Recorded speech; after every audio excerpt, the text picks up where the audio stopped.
Hey, my beautiful people. So today's video, I'm actually going to call it a crawl before you walk. I didn't realize I've never really done a crawl video, and someone asked me, how can they be comfortable on the ground and standing up? The saying goes, you have to crawl before you walk. So I'm going to show you some things that's going to generally strengthen our hip here. So I have my handy dandy sock, guys. Literally, I like to use things that you have in your household. So it's a long socks. I tied it on both ends. So we're going to use this both end tie as a resistance band. So I'm going to start off with doing those things to strengthen our hips on the floor first. And then we're going to show you how you can crawl, which is going to take some steps for some people, being that we have to work on being comfortable on our knees. And I like to be on a carpet situation, so therefore it's a lot more comfortable. And yes, I am barefoot. I'm barefoot in a lot of the videos because, again, I like the situation where you want to connect with the floor, with understanding and getting feeling through those feet.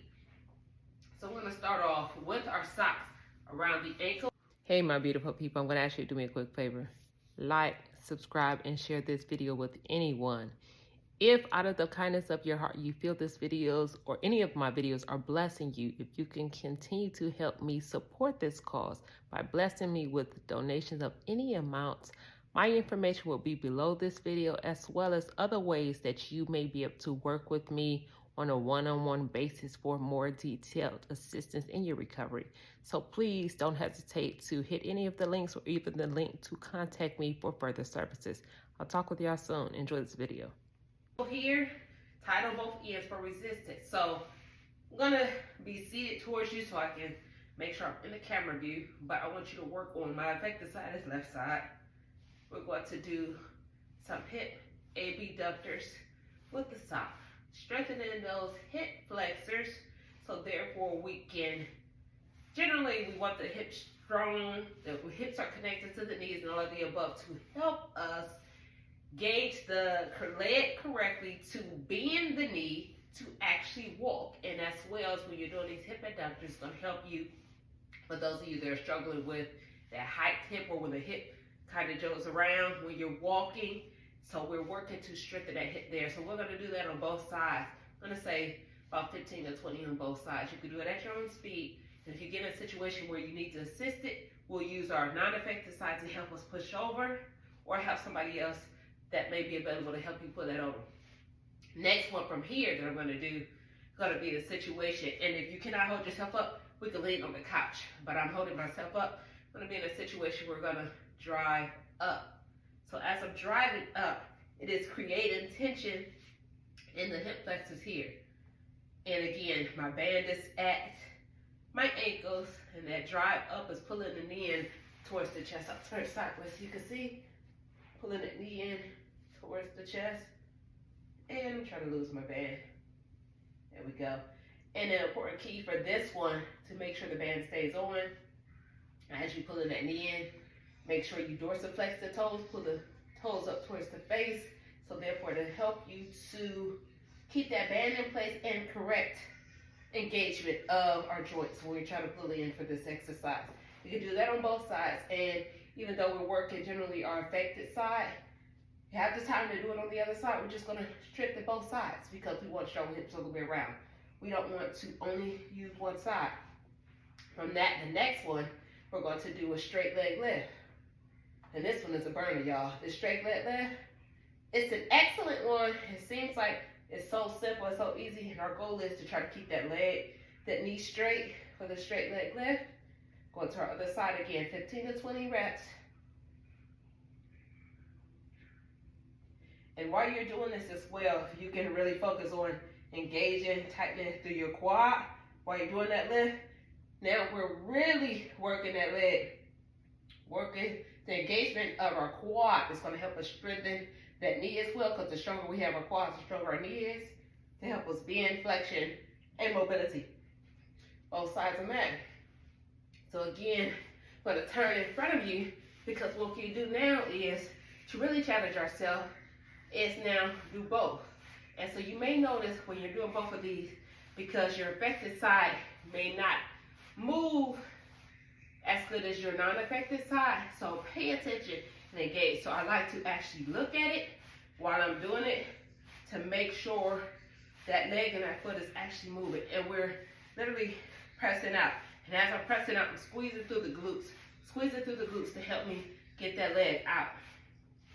So from there, what I'm gonna do is gonna come out of this band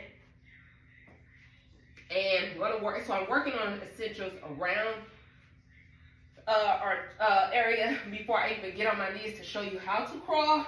So I'm strengthening my hips, my glutes, and everything. So I'm gonna do some floor sits. Squeeze up. Tighten the glutes all the way up here. Tighten all the way up. Drop back down. You're gonna make sure you're pressing your heels down into the ground. And when you go to lift up, squeeze. Your legs may naturally flare out here. Try to engage to keep your knees flipped in as you drive up and down. And our goal for this will be 15 to 20. And in reality, I could have left the band on, put it up towards my knees. So if you're dealing with a situation, I'll show you where your knee flares out. Something like this will help you while you're trying to do a bridge lift, as controlling that knee, and that generally happens with our weak hip flexors, controlling that knee from popping out. This band is adding that resistance. So therefore, that knee is in control and it's not popping out. I can face you so you can see. Knee is in control, not popping out.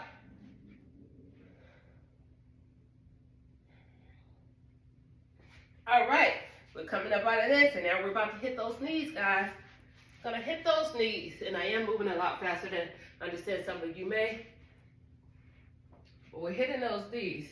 You saw this in another video I did, I don't know, we're showing you how we're gonna work on first strengthening the knees, getting ourselves used to it. So you may still be only at this position where you're just trying to get yourself used to bending those knees and get yourself in a position where you're comfortable to be on your knees. So we'll start there, and it's usually sitting our butt down to the heels and squeezing in and going back up. So what that looks like after you've done that, come closer to you. We're now on our hands and knees. Hands and knees here, feet down to the ground. And I'm gonna start backwards first just so you can see, and go this way. So I'm here at you, and the goal is to get ourselves comfortable with moving those hands. So before I even move my legs, I'm going to show you the hand movement that we have to work on. And again, this will be harder for some people that still do not have control of moving their hands and control of planting their hand down without having the irritation or spastic elbow. So we're now going to work on actually going back, opposite hand, opposite leg. I'm moving too fast. Back, back, back. So what that looks like from the side, as I'm going to come forward. Opposite hand, you can step with your right hand first, left foot. Left hand first, right knee. Left, Lord, right, left. You got what I'm saying, but I may be saying the wrong thing. But what that is it's a step above what I showed y'all last week about the bird dog. And I'll go back to that bird dog. Opposite hand, opposite leg. We're here, bringing it in together. So this is our step one. Once you get comfortable with there, say, how do you advance from there? Hey, now let's get comfortable with crawling. Step, step, step, step. And let's go backwards now. Push off, push. I'm trying to go in sequence with the video so I can make sure I'm showing y'all the correct hand motions. So when you get in that sequence again, crawl before we walk is next step. From there, it's going to be, okay, now you've learned how and you mastered how to crawl, and we get up and we start doing wall activities for us to be able to get comfortable with our balance and walking better. So again, I want you to focus on, we're going to use those band exercises to strengthen our hip adductors, and then we'll go with the glute, and then we'll go, again, if you need to go back to the bird dogs, you go back to the bird dogs, and from there, we're going to transition to getting comfortable with crawling. And if you cannot do the actual moving forward and back crawl, we can just do it in place. Let me show you. Do it in place. Step forward, boom. And we can work like this. Just one at a time. One at a time. You can do it that way. All right, so let me know how this works for you, and I will talk to y'all later.